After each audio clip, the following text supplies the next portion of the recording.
மீனராசிக்காரர்களை பொறுத்த வரைக்குமே இதுக்குன்ற ராசி 12லையுமே டாப்பில் இருக்கிற ராசி யாருன்னா அது நீங்கள். உங்களுடைய தொழிலை பிரம்மாண்டம் பண்ணுறாரு. நீங்கள் சாதாரணமாக லட்சத்தில் பிஸ்னஸ் பண்ணிட்டு இனிமேல் கோடியில் பண்ணுவீங்க. அந்த மாதிரி குருச்சந்திர யோகம் ஒர்க் அவுட் ஆகுது. அப்போ என்ன ஆகும்னா நிறைய கோயில் சம்மந்தப்பட்ட விஷயங்களில் ஈடுபட்டவங்களுக்குலாம் ரொம்ப சில பேர் கோயிலே கட்டுவீங்க. அதெல்லாம் நடக்கும். இந்த குரு பகவான் 5ஆம் இடத்துல உச்சம் பெறும்போது நிறைய பேருக்கு குழந்தை இல்லாதவங்களுக்கு எழுதி வச்சுக்கோங்க, ஜூன் 2க்கு அப்புறம் குழந்தை பிறக்கும். 5ங்கிறது யோகம், 9ங்கிறது பாக்கியம், 11ங்கிறது லாபம். இது எல்லாத்தையும் குரு பார்த்துட்டு குரு ஜென்ம சனியை பார்த்து அந்த ப்ராப்ளத்தை சரி பண்ணி தருகிறார். கவலையப்படாதீங்க. இந்த மீனராசிக்காரர்களுக்கு சனியினால் நீங்கள் கண்ட பயம், நீங்கள் மனதில் கொண்ட பயமெல்லாம் சரியாகும். 5ஆம் இடத்திலே குரு உச்சம் என்பதால் உணவு சம்பந்தப்பட்ட தொழில்களில் ஈடுபட்டால் ரொம்ப நல்லா வருவாங்க.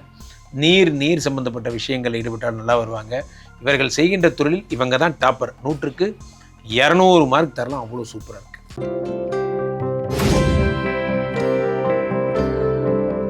உலகெங்கும் இருக்கும் பக்தி இன்ஃபோ நேயர்களுக்கு வணக்கம். நான் உங்கள் பிருந்தா சங்கர். இன்று நம்மோடு சிறப்பு விருந்தினராக இணைந்திருப்பது ஜோதிட உலகின் சூப்பர் ஸ்டார் பிரம்மஸ்ரீ ராம்ஜி பரமஹம்சர் அவர்கள். வணக்கம் சுவாமி. வணக்கம். வணக்கம். இந்த வருடம் ஜூன் 2ஆம் தேதி குரு பயிற்சி வர இருக்கு. இதனால மக்களுக்கு கண்டிப்பா நன்மைகள் தான் பயக்கும் அப்படின்றது நமக்கு அறிந்த உண்மை. மக்களுக்கு எந்த அளவுக்கு சிறப்பா இருக்கும் அப்படின்றது மக்களுக்காக நீங்க. அனைவருக்கும் வணக்கம். இந்த குரு பயிற்சி ஜூன் 2ஆம் தேதி வருகிறதை ஒரு திருநாளாக நாம் கொண்டாட வேண்டும். காரணம் என்னவென்றால், இந்த வருடம் வருகின்ற குரு தான் கடகத்திலே உச்சம் பெற்ற குரு. உச்சம் பெற்ற குரு என்ன செய்வார்? சும்மாவே நிறைய நல்லது செய்வார். உச்சம் பெற்ற குரு என்பதால் அவருக்கு ரொம்ப பிடிச்ச வீடு கடகம். அதனால் குருச்சந்திர யோகம் ஏற்படுகிறது. ஆனால் நிறைய யோகங்கள் இந்த வருடம் வரப்போகிறது.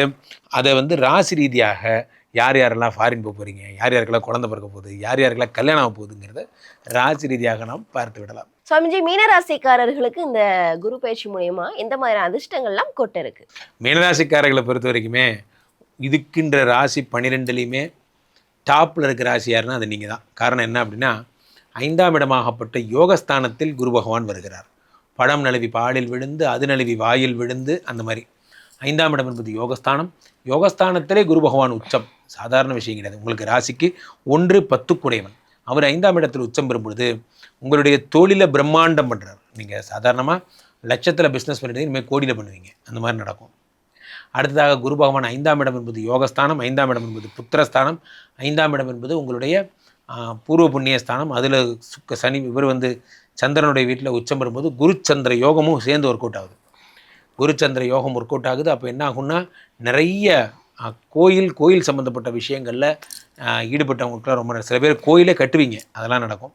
மீனராசிக்காரர்கள் இருக்கின்ற பிஸ்னஸில் தங்கம் பிஸ்னஸ் பண்ணுறவங்க, கோல்டு ஜுவல்லர்ஸ் கட்டி வச்சுருக்கவங்க ரொம்ப நல்ல நேரம். சில பேர் ஃபினான்ஸ் மாதிரி விடுவீங்க, காசு வச்சுட்டு எல்லாருக்கும் வட்டிக்கு, அவங்களாம் ரொம்ப நல்லா வருவீங்க. சில பேர் பேங்கிங் மாதிரி சின்ன பேங்கிங் மாதிரி பண்ணிகிட்டு இருப்பீங்க. அவர்களுக்கெல்லாம் ரொம்ப நல்ல நேரமாக இருக்கும். இந்த குரு பகவான் 5ஆம் இடத்துல உச்சம் பெறும்போது நிறைய பேருக்கு குழந்தை இல்லாதவங்களுக்கு எழுதி வச்சுக்கோங்க, ஜூன் 2க்கு அப்புறம் குழந்தை பிறந்துடும். குரு வந்த உடனே ஃபஸ்ட்டு கையெழுத்து உங்கள் கையெழுத்து தான், குழந்தை கொடுத்துருவார். 5ஆம் இடம் சொத்து, இது வரைக்கும் சொத்து வாங்காதவங்க இப்போ சொத்து வாங்க போகிறீங்க. 5ஆம் இடத்துல இருக்கிற குரு பகவான் 5லிருந்து 5ஆம் பார்வையாக 9ஆம் இடத்தை பார்க்கிறார். 9ஆம் இடம் என்பது பாக்கியஸ்தானம். அடுத்ததாக குரு பகவான் உங்களுடைய 11ஐ பார்க்கிறார். 11 என்பது லாபஸ்தானம். லாபத்தை உங்களுக்கு வேறு என்ன வேணும்? 5ங்கிறது லாப யோகம், 9ங்கிறது பாக்கியம், 11ங்கிறது லாபம். இது எல்லாத்தையும் குரு பார்த்துட்டார். அடுத்ததாக குரு உடம்பை பார்க்குறார். இதில் என்ன ஒரு விஷயம்னா, கும்பராசிக்காரர்கள் மீனராசிக்காரர்கள் மாதிரியே உங்களுக்கும் இந்த ஜென்ம சனி வரி விலக்கு, ஜென்ம சனியை சனி விலக்கு மாதிரி தான். உங்களை பார்த்து சனிகிட்டேருந்து விடுதலை கொடுத்துட்றாரு. இனிமேல் சனினால் உங்களுக்கு பிரச்சனை கிடையாது. சில பேர் ஜென்ம சனி வந்துடுது சார், ப்ராப்ளமாக இருக்குது, நான் என்ன பண்ணுறதுனே தெரியல. கவலையப்படாதீங்க. குரு ஜென்ம சனியை பார்த்து அந்த ப்ராப்ளத்தை சரி பண்ணி தருகிறார். கவலையப்படாதீங்க. இந்த மீனராசிக்காரர்களுக்கு சனியினால் நீங்கள் கண்ட பயம், நீங்கள் மனதில் கொண்ட பயமெல்லாம் சரியாக போய்விடும். இவர்கள் வேற எந்த மாதிரி விடயத்தில் ஈடுபட்டால் இன்னும் இவர்களுக்கு அதிர்ஷ்டம் கிடைக்கும் சுவாமிஜி? இவங்க இருக்கின்ற தொழிலையே சீரியஸாக பண்ணால் போதும். முக்கியமாக ட்ரேடிங்கு, பிஸ்னஸ்ஸு, மேன் பவரு, அதே மாதிரி ஹோட்டலில், அதே மாதிரி 10ஆம் இடம் என்பது குருங்கிறதுனால கல்விச்சாலை, ஸ்கூல்ஸு, சொல்லித்தர்ற தியான பீடங்கள், அந்த மாதிரியான ஒரு விஷயத்தை இன்னொருத்தருக்கு சொல்லித்தர்றது போன்ற விஷயங்கள்லாம் பண்ண ரொம்ப நல்லா இருப்பாங்க.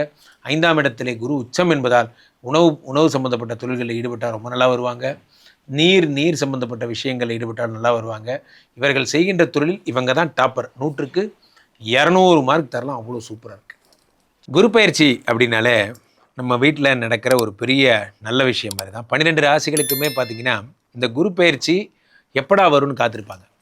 ஜோதிட சாஸ்திரத்தில் கல்யாணம் ஆகாதவங்க கூட ஜோதிடர்கிட்ட கேட்கும்போது என்ன கேட்பாங்கன்னா, குரு பலம் எப்போ ஐயா வருது, எப்போ குரு பலம் வருது, எப்போ கல்யாணம் ஆகும்னு தான் கேட்பாங்க. குழந்தை இல்லாதவங்களுக்கும் இந்த குரு தான் எல்லாமே. இப்போ குரு மனசு வச்சா தான் கல்யாணம், குழந்தை, வீட்டில் நடக்கக்கூடிய நல்ல விஷயங்கள் எல்லாமே குரு தான். அப்போ இந்த குரு பகவான் என்ன பண்ணுறாருன்னா, ஒவ்வொரு வருடமும் ஒரு வருடம் எடுத்துக்கிறார். ஒரு கிரகத்தை, ஒரு ராசியை சுற்றி வர. இந்த வருடம் கடகத்திற்கு வருகிறார். மிதுனத்தில் இருந்தார், இப்போ கடகத்துக்கு ஜூன் 2ஆம் தேதி வருகிறார். கடகத்தில் ஒரு வருஷம் இருப்பார். ஒரு வருஷம் கடகத்தில் உச்சம் பெறுகிறார் அந்த குரு பகவான். குரு பகவான் கடகத்தில் உச்சம் எனும்போது, உச்சம் பெற்ற குரு பகவான் என்ன பண்ணுறாருன்னா, எப்போவுமே 3 திவ்ய பார்வைகள் உண்டு. குருவை பொறுத்த வரைக்குமே சிறப்பாக சொல்கிறதா இருந்தால், மகர யாழி கடக யாழின்னு சொல்லுவாங்க. மகர யாழினா வேதங்கள் மறைத்து வைத்த இடம். ஒரு முறை இந்த சொல்லுவாங்க, இந்த புராணங்களில் ஹிரண்யாட்சன், இந்த அசுரன்லாம் என்ன பண்ணுறான்னா, அந்த இதை எடுத்துகிட்டு போய், பூமியை எடுத்துகிட்டு போய் பூமி தாயை ஒழிச்சு வச்சுருவான், வேதங்களை ஒழிச்சு வச்சுருவான்லாம், அந்த மாதிரி கதையெல்லாம் வரும். அப்போ அந்த வேதங்களை மறைத்து வைத்த இடம் மகர யாழி என்றும், வேதங்கள் வெளிப்பட்ட இடம் கடகராசி என்றும் சொல்வார்கள். கடகத்தில் குரு உச்சம் பெறும்போது என்ன ஆகும்னா, புத்திர சந்தானத்தை, விவாகத்தை அள்ளி அள்ளி கொடுப்பார். ஜோதிட சாஸ்திரத்தில் 12 ராசிகளில் இந்த குரு கடகத்துக்கு வருவது இதுதான் முதல் தடவை, உச்சம் பெறுவது இதுதான் முதல் தடவை. அதில் கடகத்தில் இருக்கின்ற குரு பகவான் கடகத்திலே இருப்பதால் அது சந்திரனுடைய வீடு என்பதால் அது குரு சந்திர யோகம் என்று அழைக்கப்படுகிறது. அவர் விருச்சிகத்தை பார்க்குறார் 5ஆம் பார்வையாக.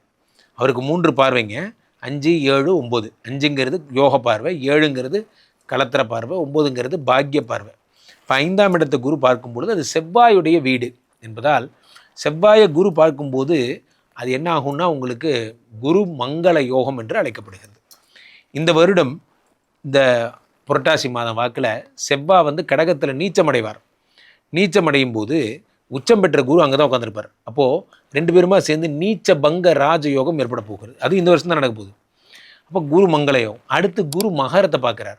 அவர் மகரத்தை பார்க்கறது சிறப்பு இல்லைங்க. அந்த மகரத்துக்கு ராகு பகவான் இந்த டிசம்பர் 6ஆம் தேதி வரார் மகரத்துக்கு. அவர் வரும்போது இந்த குரு அந்த மகரத்தில் இருக்கக்கூடிய ராகுவை பார்ப்பார். அப்போ என்ன ஆகும்னா குரு சண்டால யோகம் உருவாகிறது. நோட் பண்ணிக்கிட்டீங்களா? குரு சந்திர யோகம், குரு மங்கள யோகம், குரு சண்டால யோகம். அடுத்து இதே குரு சனியை பார்க்கறது தான் ஃபஸ்ட் டைம். சனி பாட்டுக்கு அவர் வேலையை பார்த்துட்டு இருப்பார். டார்ச்சர் பண்ணுற வேலை அவர் வேலை, நல்லது பண்ணுற வேலை இவர் வேலை. இந்த நல்லது பண்ணுறவர் அந்த டார்ச்சர் பண்ணுறவர் முதல் முறையாக பார்க்குறார்.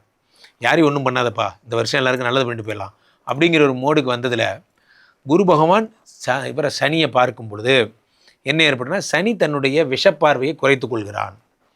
இந்த எல்லா அதிசயமும் இந்த வருஷம் தான் ஏற்பட போகுது. இது எல்லாத்தோட சூப்பரான விஷயம் என்னென்னா, இந்த பக்கம் மகரத்தில் ராகு வர்ற மாதிரி சிம்மத்தில் இருக்கிற கேது கடகத்துக்கு வருவார். எப்போ? இந்த டிசம்பர் 6ஆம் தேதி வருவாங்க. அப்போது குரு கேது சம்பந்தம் ஏற்படும். குரு கேது சம்பந்தம்னா என்ன அப்படின்னா கோடீஸ்வர யோகம் என்று பொருள். அப்போ கோடீஸ்வர யோகம், குரு சண்டால யோகம், குருமங்கள யோகம், குரு சந்திர யோகம், அதே மாதிரி உங்களுக்கு நீச்சபங்க ராஜயோகம் செவ்வானால், இது அத்தனையும் தரக்கூடிய ஒரே ஆள் குரு இத்தனை யோகம் தரார். ஏதாவது சாதாரணமான குரு கிடையாது, உச்சம் பெற்ற குரு. அப்போ யோசிச்சு பாருங்கள் எவ்வளவு நன்மைகள் நடக்க போகிறது. இது எல்லாத்தோட சூப்பர் என்னென்னா, பராபவ வருடம் இந்த வருடத்தோட பேர். இந்த வருடத்தோட ராஜாவே குரு தான். அப்போது இந்த போஸ்டிங்கும் இவர் தான். இப்போ குரு அப்போது இந்த பக்கம் இயர் இன்சார்ஜாகவும் இருக்கார், இந்த பக்கம் ராசிகளில் தலைமை நாயகனாகவும் இருக்கார். அப்போ நினச்சதெல்லாம் சாதிப்பார். என்ன சாதிப்பார்? அதான் நான் ஃபஸ்ட்டே சொன்னேன், யாருக்கெல்லாம் குருபலம் இல்லையோ அவங்களுக்கு குருபலத்தை உண்டாக்கி கல்யாணம், குழந்தை போன்ற விஷயங்கள். தங்க மழை கொட்ட போகிறது முக்கியமான ராசிகளுக்கெல்லாம். யார் இப்போ மேஷராசிக்காரர்களுக்கு, கும்பராசிக்காரர்களுக்கு, மீன ராசிக்காரர்களுக்கு இது ஒரு பொற்செய்தி, ஒரு நற்செய்தி. ஏன் அப்படி சொல்கிறேன்னா, அவருடைய சனி விலக்காயிடுறாரு. அவங்க 7.5 சனி நியாயமாக அனுபவிக்க வேண்டியது, பாத சனியை நியாயமாக கும்பராசிக்காரங்களும், ஜென்ம சனியை நியாயமாக மீனராசிக்காரங்களும் அனுபவிக்க வேண்டியது. ஆனால் குரு பார்த்து அதை கிளியரன்ஸ் பண்ண ஒரு 2.5 வருஷம் அவங்களுக்கு மிச்சம் போன்ற விஷயங்கள் ஏற்படுகிறது. இது வரைக்கும் வாழ்க்கையில் நல்லதே நடக்காத கடகராசிக்காரங்க வாழ்க்கையில் உச்சம் பெறும்பொழுது அவர்கள் தே ஃபீல் ஸோ ஹாப்பி. ஏன்னா அவங்க வீட்டுக்கு தான் குரு பகவான் வந்து எல்லாம் பண்ண போகிறார்.